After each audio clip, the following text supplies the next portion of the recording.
guys, welcome to section 4.4, factoring polynomials. So, some of you guys may have heard this analogy I make in the past. I'm going to explain it briefly again. Factoring is one of those things that people don't love doing. I don't know why, but it is what it is. But sometimes if you connect something to a process that you might actually do in the real world, it can actually make it a little bit more palatable. So I am going to liken the factoring process to the process that a doctor or nurse goes through when they are taking care of patients, right? So if you have a sore throat, let's say, and you go to the doctor, right? The doctor's going to ask you questions, right? Because in the doctor's mind, there's a list of things that might be the cause of your sore throat, right? And the doctor goes through step by step in a particular order, asking you questions like, do you have a stuffy nose, right? All these different things so that then the doctor can see patterns and then make a diagnosis and give you a treatment. So polynomials are similar, right? So we're going to say the polynomials are your patients and you are the polynomial doctor. So let's look at some factoring we've done before, right? Patterns that you already know, right? So for instance, we know this pattern, ax squared plus bx plus c. When we see that, we think, oh, maybe it's a diamond problem. So we immediately go to the diamond, right? So today I'm going to introduce you guys to some other types of patterns you're going to see. So the first step, guys, of a good polynomial doctor is to ask, is there a greatest common factor? That's the number one step always, right? So you ask the polynomial, hey polynomial, do you have a greatest common factor? And if it does, you factor that factor out. Then you're going to look for other patterns, right? So one pattern that we see a lot, and you did this in your Algebra 1 class, is called a difference of squares. Now the word difference means subtract. So if I see a subtraction sign, I'm thinking, difference. And if the terms on either side of the subtraction signs are perfect squares, which means if I square root them, I get something pretty, right? Then I may think, difference of squares. And once I diagnose difference of squares, that's my diagnosis, I'm then going to apply a treatment. So if I had a squared minus b squared, I can factor to a plus b, a minus b. So let's take a stab at our first polynomial patient. Okay guys, into your office walks x squared minus 81. So you always ask your polynomial, do you have a greatest common factor, right? Here the answer is clearly no, right? There's no common variable, there's no common number. So I'm now going to go to look at this pattern and think, oh look, there's a subtraction sign and there's two terms, one on each side of the subtraction sign. So let me do a diagnosis. Let's see if I can rewrite this polynomial so it's in this form.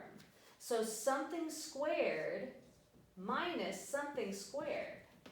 Right? Because if I can do that, that means I can diagnose a difference of squares.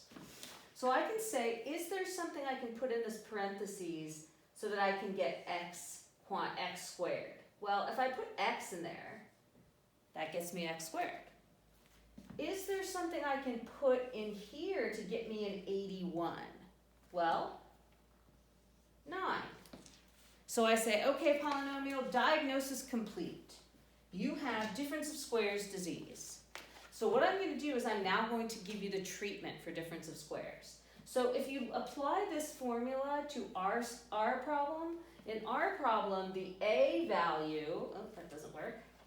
The a value is x, right? That's our a value right here. And then our b value is 9. So if I apply this rule here, I get, okay, polynomial, you're about to be cured, x plus 9, x minus 9. So the polynomial says, Doc, thank you. You cured me. I'm going to recommend you to all my friends. Okay, so next patient of the day is 16x cubed minus 4x. So we ask the polynomial, do you have a greatest common factor? Now here, the polynomial says, yes, I think I do, Doc. So I'm going to factor out, well, the 16 and the 4, I have a 4 in common. And notice I also have an x. So if I factor out a 4x, I'm left with 4x squared. And now I factored out the whole 4x, so I put a 1 there.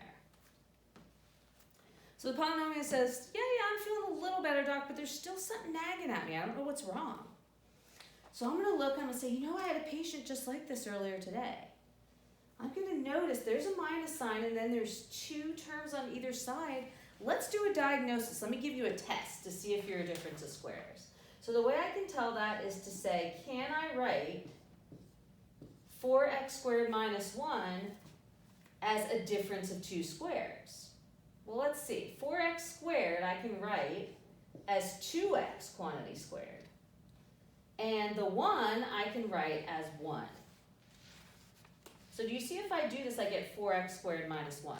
So in our problem here, if I apply the formula, our a value is the 2x, and our b value is the 1. So let's see what we have here. We have the 4x from our first step. And then now we're going to do the difference of squares. 2x plus 1, 2x minus 1. Okay, so our polynomial feels completely better, and we have another success story. Okay, guys, third patient of the day. 32x cubed minus 50xy squared. We go, oh, wow, we got 2 variables now. This is getting complicated. But we always ask, is there a GCF? Well, 32 and 50 have a GCF, 2. And notice this one has x to the third and this one has x. So if I factor out a 2x, I'm left with 16x squared minus 25y squared. So the polynomial says, thanks for the GCF work, Doc, but I'm just not feeling 100% yet. So I'm going, I'm getting really good at this difference of squares stuff. I see a minus sign, and 16 and 25 are perfect squares. So I have a hunch, I have a hypothesis that maybe I can call this a difference of squares if I can write 16x squared minus 25y squared as in this form, quantity squared, quantity squared. So if I want to find something that squares to 16x squared, it's going to be 4x. And if I find something that squares to 25y squared, it's going to be 5y. So I say, diagnosis complete. You are a difference of squares. So in our problem, when we apply the formula, 4x is going to be a, and 5y is going to be b. Do not worry about the minus sign. It's built into the formula, guys. So I've got 2x. That was our first step with our patient. And then I've got 4x plus 5y times 4x minus 5y. And if I want to check it, I could just multiply it out, and it should get me back to the original polynomial. Okay, guys, so now you're feeling like, yes, I am such a good doctor. So now you're ready for more complicated patients. Another pattern we sometimes see is we also see difference of cubes, which just muddies the water a little bit, because we were all, oh yeah, if we see a minus sign, it's probably a difference of squares. Well, there's also a difference of cubes, and to add insult to injury, there's also a sum of cubes. So I really have to pay attention to whether those terms are squares or cubes. So a difference of cubes and a sum of cubes, here's our formula. We have a cubed plus b cubed and a cubed minus b cubed. So we can apply, once we diagnose our polynomial as either a sum or difference of cubes, we can apply this formula right here. So into our office walks x cubed plus 125. Now I say, okay, you definitely aren't a diamond problem. You're not a difference of squares. Let me first ask, do you have a GCF? Polynomial says, nope, no GCF. I'm going to have a hunch, because I'm a really good doctor, there's a cube here. So I'm thinking maybe what we should do is give this polynomial the sum of cubes test. And here's what the sum of cubes test looks like. if I can write x cubed plus 125 as something cubed plus something cubed, then I'm going to have a sum of cubes. So what can I put in here to give me x cubed? Well, x. And what can I put in here to give me a 125? Well, what cubed equals 125? 5. So I say, okay, polynomial, I just diagnosed you. You are test positive for sum of cubes. So in the treatment, your A value is x and your B value is 5, and I'm going to follow this formula right here. So I'm going to say A plus B, which is x plus 5, A squared, A squared, which is x squared,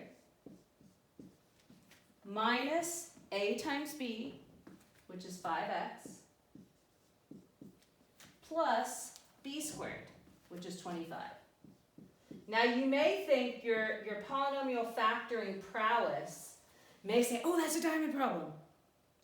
But guys, it is in the pattern of a diamond problem, but it's never going to be able to be factored. I can guarantee you. So we are done with this polynomial. We could try to factor it, but we're not going to get it. We won't be successful. Okay, so now we're like, yes, we just got our first sum of cubes patient. Into our office walks this polynomial, 16x to the 5th minus 54x squared. So we say, okay, polynomial, do you have a GCF, right? And we say yes, in fact we do have a GCF. And it is 2 for the numbers. And notice this is x to the 5th, this is x squared. So it's 2x squared is my GCF. So if I factor out 2x squared, I'm left with 8x to the 3rd minus 27. So I say, oh, maybe it's the difference of squares. There's the minus. There are the two terms, just like up there. But I say, wait a minute, 8x cubed is not a perfect square. First of all, it says x cubed. So I'm going to say, you know what? It does sort of on the surface look like a difference of squares, but I better do a diagnosis, a test, to make sure it's not a difference of squares. Maybe it's a sum of difference of cubes. Let's check. So my hunch, because that says 8x cubed, is that it's probably a difference of cubes. Right, guys? Doctors have to do this all the time. They have to decide which test they think is appropriate. Right? So I see this 8x cubed. I'm going to think, okay, is there something times itself 3 times, cubed, that gives me 8x cubed? And the answer is yes, 2x. And is there something cubed that gives me 27? The answer is 3. So I say, hey patient, I was right. It is a difference of cubes. So when I give you your treatment, the A is going to be 2x and the B is going to be 3. So let's do the treatment on the difference of cubes.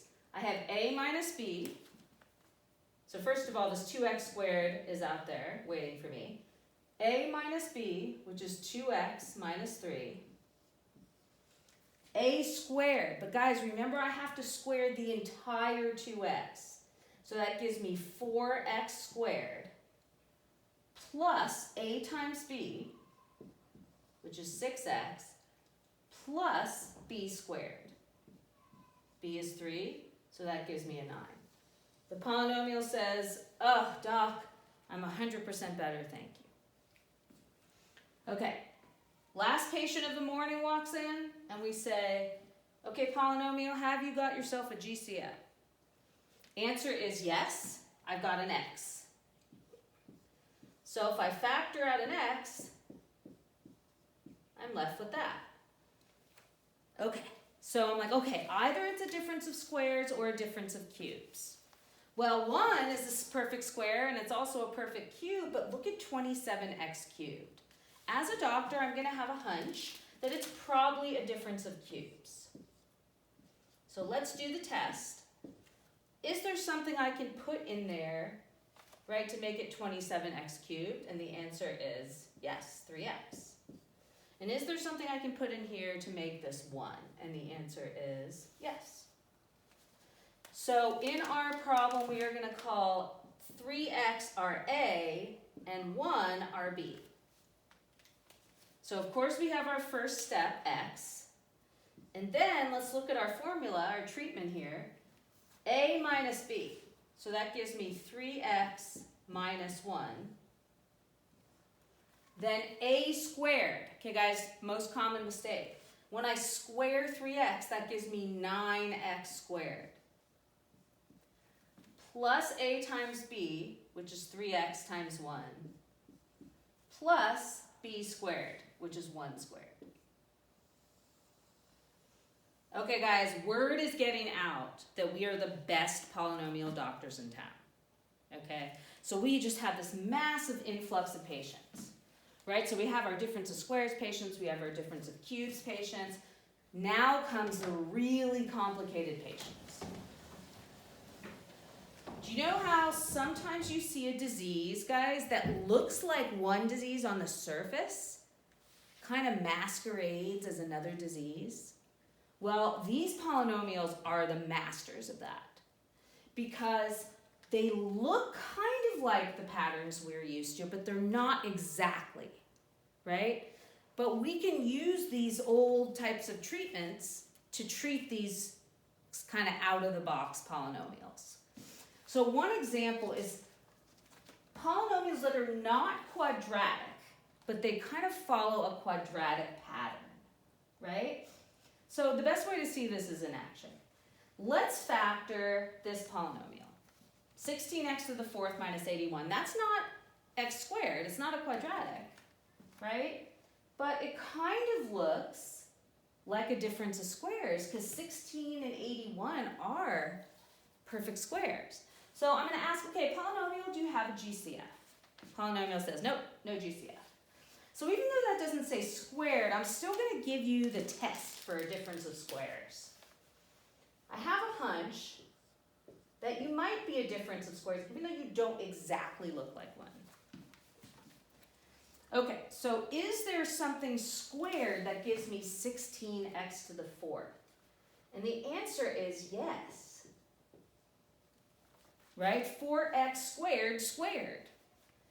And then we know that 9 squared is 81.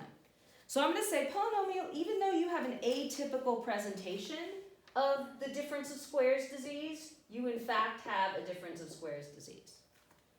So we are going to do the treatment. In our problem, 4x squared is a and 9 is b. So we're going to say 4x squared plus 9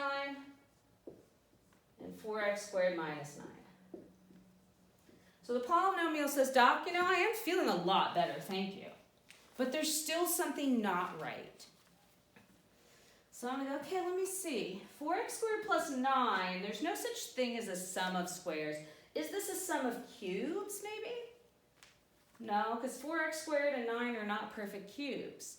But look at 4x squared minus 9, guys. I might say, hey, guess what, polynomial? You have double difference of squares disease. So let's see if we can write this as a difference of squares.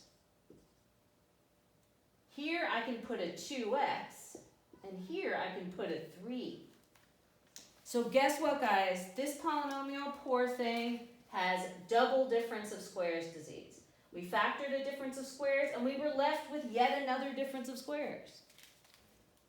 So now what I end up with is the 4x squared plus 9, which can't be factored. And then this right here can be factored to 2x plus 3 times 2x minus 3.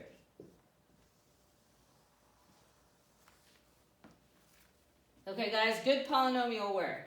This is our last factoring patient of the day. Then we're going to review some stuff with synthetic division. Okay, guys, in walks this polynomial. Hey, polynomial, do you have a GCF? Yes, I do, in fact. I've got a 3, and I have an x squared. So let's check this out. That gives me x to the 6th plus 5x to the 3rd plus 6. The polynomial says, Doc, I'm still not feeling well. Well, I'm going to say, you know, back in the day I had a patient that was similar to you. This patient was x squared plus 5x plus 6. And I did a diamond on that patient. Two numbers that multiply to 6 and add to 5. And I got 3 and 2. So it's really interesting that you are kind of similar. So could I possibly notice that my lead term x squared is twice, this is x to the first and this is x squared. So if I take this middle exponent and multiply it by 2, it's a 2-to-1 ratio here. Well, this also has a 2-to-1 ratio, 6 and 3. So let's try a diamond. Let's see if that works. Two numbers that multiply to 6 and add to 5, well, yeah, they're 3 and 2. So instead of putting x plus 3, x plus 2, what if I do x to the third plus 3 and x to the third plus 2? Well, let's multiply this and see if I get what I need here. X to the 6th plus 3x to the third plus 2x to the third plus 6. It worked.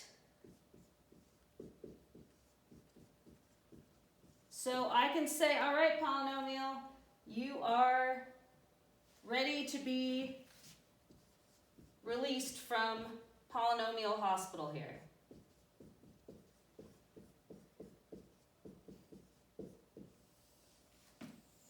Right? That's what it ends up being factored. So look for that ratio where the first exponent is twice as big as the middle one, and you'll be able to use a diamond. Okay, guys, we are heading over to the other board. This is review. This is what you've already done. So if you guys remember, I can tell, remember we talked about whether a polynomial is a factor of another polynomial, right? Well, I can use synthetic division. If there's a remainder of 0, I'm going to say yes, it's a factor.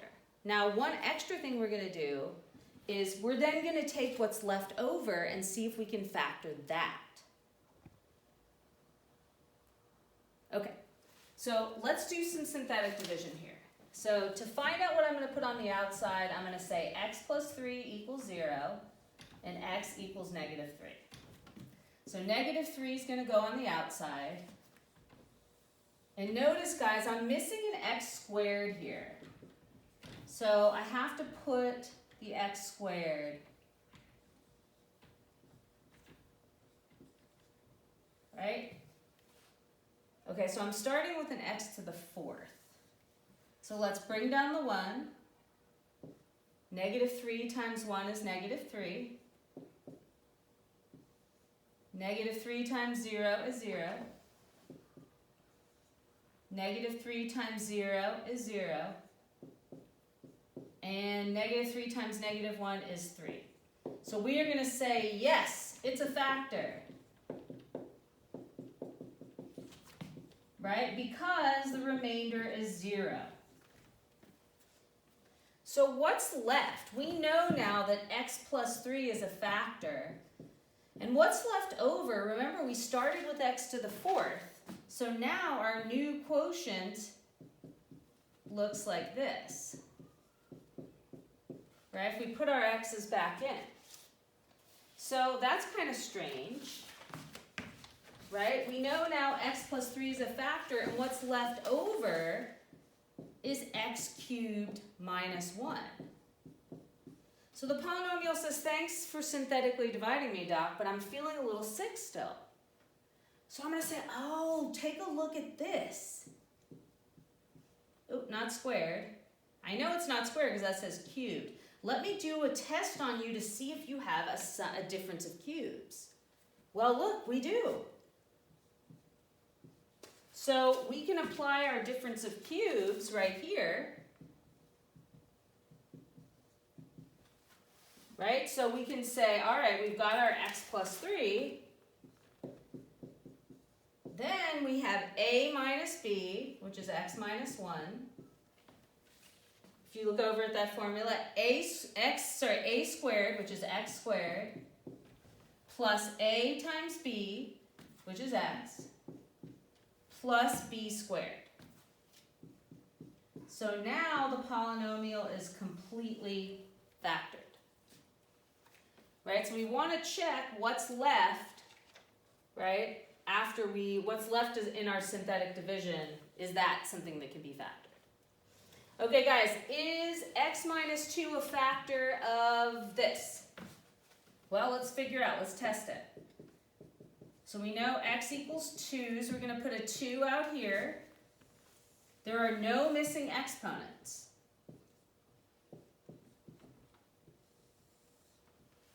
Let's bring down the 1. 2 times 1 is 2. 2 plus 2 is 4. 2 times 4 is 8. Oh, not a factor, guys. Not a factor since the remainder is not 0.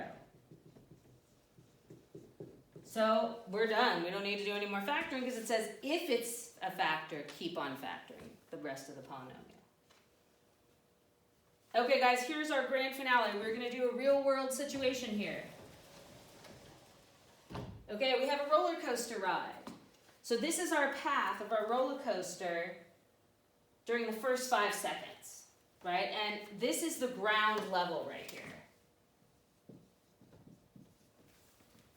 So they're saying, how long is the roller coaster at or below ground?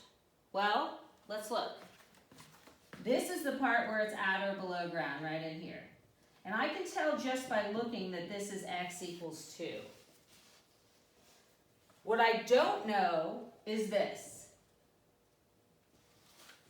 I can also see that this is x equals -1. So what we're going to do is we are going to synthetically divide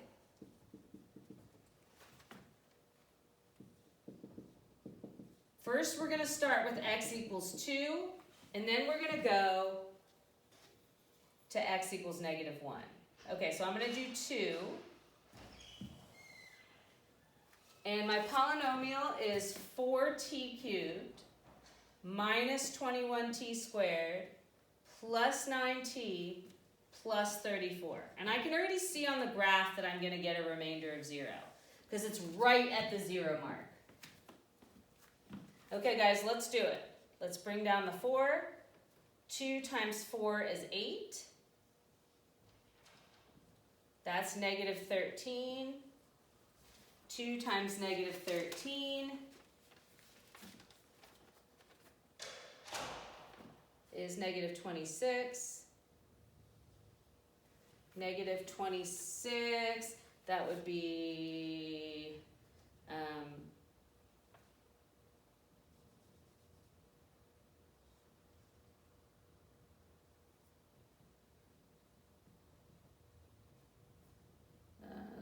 why am I having so much trouble? -26 plus 9. Okay? And then 2 times -17, -34. Look, it works. Okay, so this is now a quadratic. So what we want to think of as an onion. We're going to peel away the layers of the onion. So we divided out x equals 2. Now watch what I'm going to do here. I'm going to divide out that -1, right? So we did x equals 2, now we're going to do x equals -1. I'm not starting from the beginning. I'm going to bring down the 4. -1 times 4 is -4. Add those up, I get -17. And -1 times -17 is +17. Okay, so here we have, what's left here? Well, there's 4x minus 17. So here are my factors. X plus 1, x minus 2, and 4x minus 17. Well, here's the x plus 1. That goes with this factor. And the x minus 2 goes with this factor. And I can see this third one isn't exactly on a whole number. So let's do the the zero product property. Right? So I have 4x equals 17, and x equals 17 fourths, which is 4 1/4. So this indeed is at 4 1/4. So how long is it below ground? Well, it's below ground between 2 and 4 1/4 seconds, which is 2 1/4 seconds. Right, so I needed to find those 0 points to get that. Okay, guys, that is the end of the lesson. See you soon.